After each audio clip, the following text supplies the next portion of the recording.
Hi English 1 students. This is a video that is going to help you complete this assignment, especially if you were not able to attend live classes. So this is a poem called Afro-Latina by Elizabeth Acevedo. So the poem seems really long, but it's only about 2.5 minutes long. It just takes up a lot of space.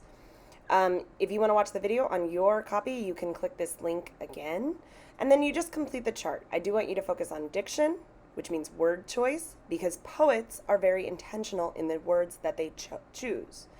This poem, Afro-Latina, is about the poet's background being both of African descent and Latin American descent. And so it is written in 2 languages, and so I'm going to play the audio of each stanza as we go.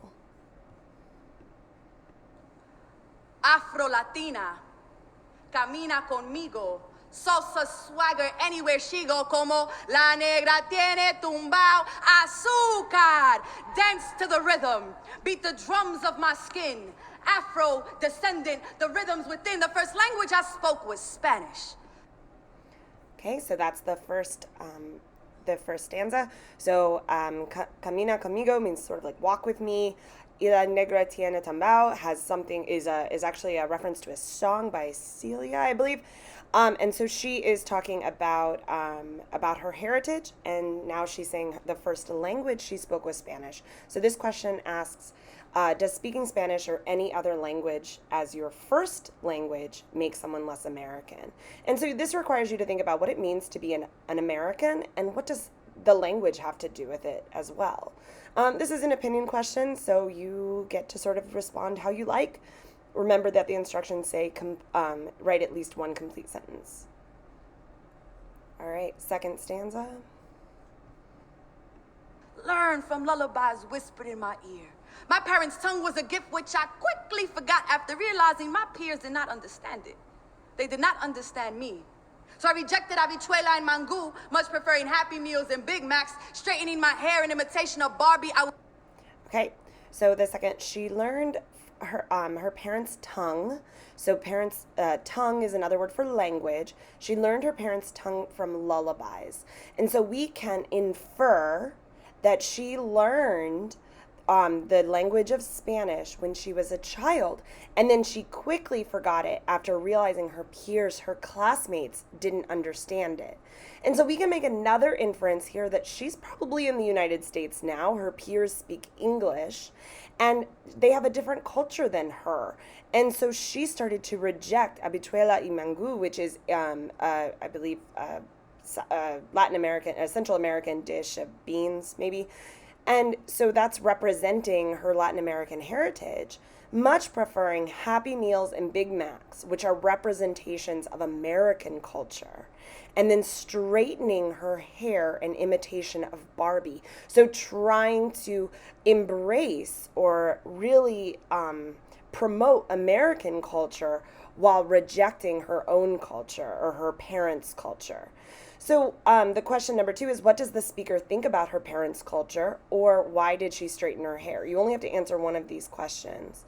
And so we can say that she was in the process of rejecting her parents' culture, and then she straightened her hair in imitation of Barbie, trying to become American, so pushing back on her parents.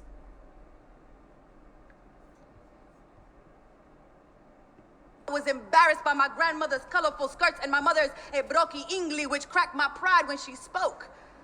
So shit, I would poke fun at her myself, hoping to lessen the humiliation.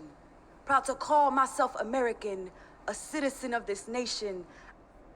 Okay, so again, we have her embarrassed by her grandmother's colorful skirts, and my mother's, line 32, a broky English, which here she's imitating the way her mother speaks broken English.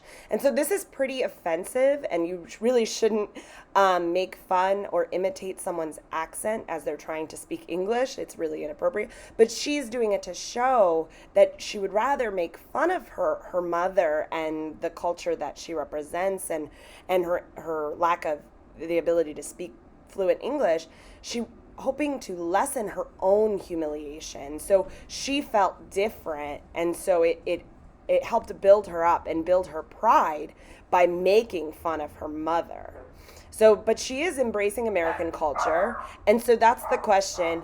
What do you think it means to be an American? And so that gets back to that first question too.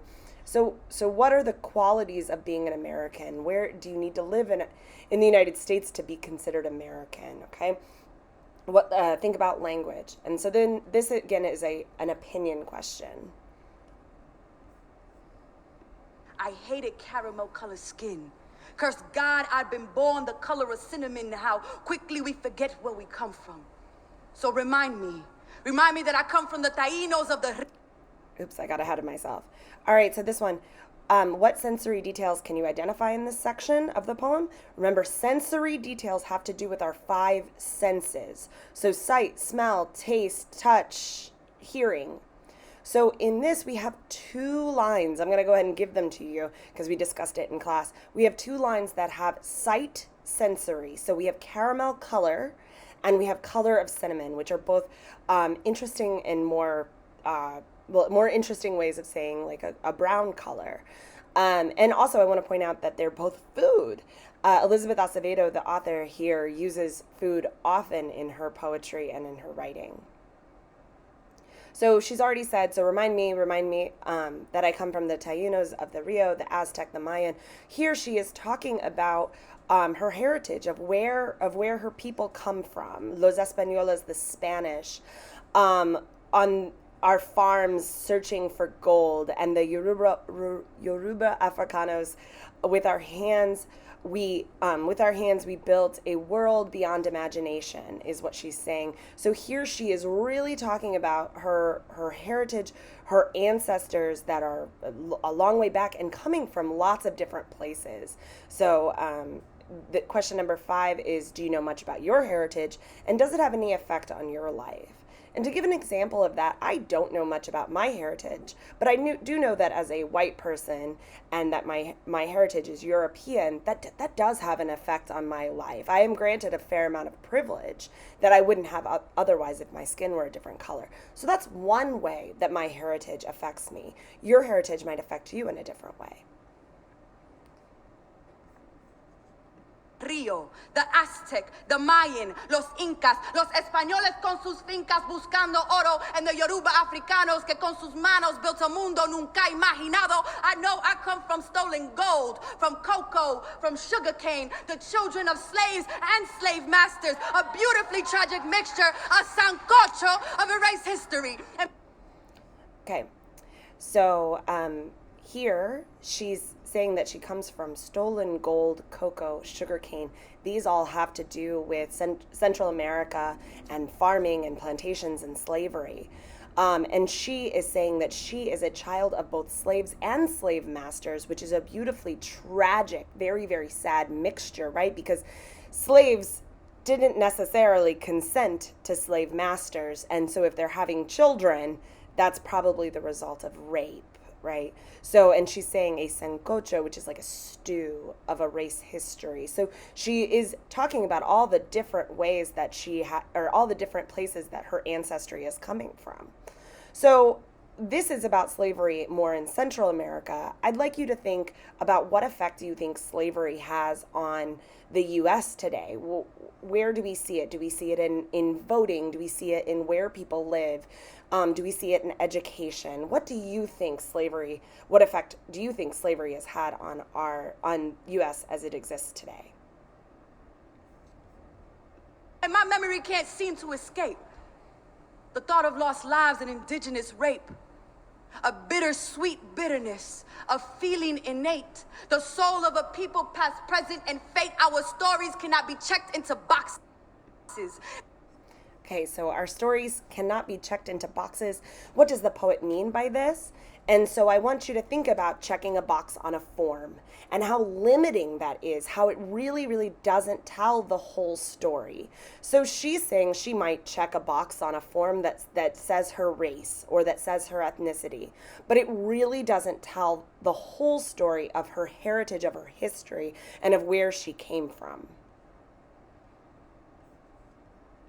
They are in the forgotten, the undocumented, the passed down spoonfuls of arroz con dulce at abuela's knee. They're the way our hips skip to the beat of cumbia, merengue, y salsa. They're in the bending and blending of backbones. We are deformed and reformed beings. It's in the sway of our song, the landscapes of our skirts, the azúcar beneath our tongues. I really got ahead of myself here. Okay, so the poem is written in 2 languages. You should have noticed that by now. Why do you think the poet chose to write it this way? And what we talked about in our class, in the live classes, is that it's written in 2 languages to represent her both her different heritages. Okay, so she's using Spanish to represent her one side of her background and English to represent another. So she's already gotten into this. We are deformed and reformed beings. What do you notice about these lines? I don't want you to think too hard. Deformed and reformed are very similar words, right? They rhyme. And so that's what I want you to notice about it. And she uses rhyme throughout this, not in a really standard way, but she does use rhyme throughout this to help promote the rhythm of the poetry. We are the unforeseen children. We're not a cultural wedlock. Hair too kinky for Spain and too wavy for dreadlocks. So it asks, what is the poet's point here? And so I want you to think about hair types and where people come from. So Spain is in Europe. So they typically have straighter hair, but her hair is too curly for Spain, but then too wavy for dreadlocks to have the kinkiest hair for dreadlocks. So this is another way that she's saying that she is coming from her heritage is of different backgrounds. So that's what I wanted you to notice in lines 109 to 111. So our palms tell the cuentos of many tierras. Read our lifeline, birth of intertwined moonbeams and starshine. We are every ocean crossed. North Star navigates our waters. Our bodies have been bridges. We are the sons and daughters. El destino de mi gente. Black, brown, beautiful. Viviremos para siempre. Afro-Latinos hasta la muerte. Okay. So the tone of this stanza, I want you to think about the emotion and the feeling behind it, but then you also need to use diction, which means specific word choice to explain your answer. So something that I think is really interesting is we are every ocean crossed. So our bodies have been bridges. We are the sons and daughters. Black, brown, beautiful. This beautiful is sort of indicating her passion for her heritage, for her people. Mi gente means my people. And then viviremos para siempre means we live forever, Afro-Latinas, until our death. Okay, so she has this passion for her culture, and she's trying to convey that through this poem. So if I were to pick a tone, I might say passionate or adoring or admiring of her heritage, and then use especially the word black, brown, beautiful to support my answer. All right, number 12 is if you had to explain the poem in about 1 sentence, how would you do it? I think I've done this in 1 sentence. I've done it 12 different times. This poem is about her heritage. Why do you think the author chose to write this as a spoken word poem rather than an essay or a short story? I want you to think about the differences in form and how this is coming across. Why did she, and this is an opinion too. So why do you think that this is more effective at getting her story across? And then number 14 is your opinion. What did you think about this poem? Alrighty, that's it.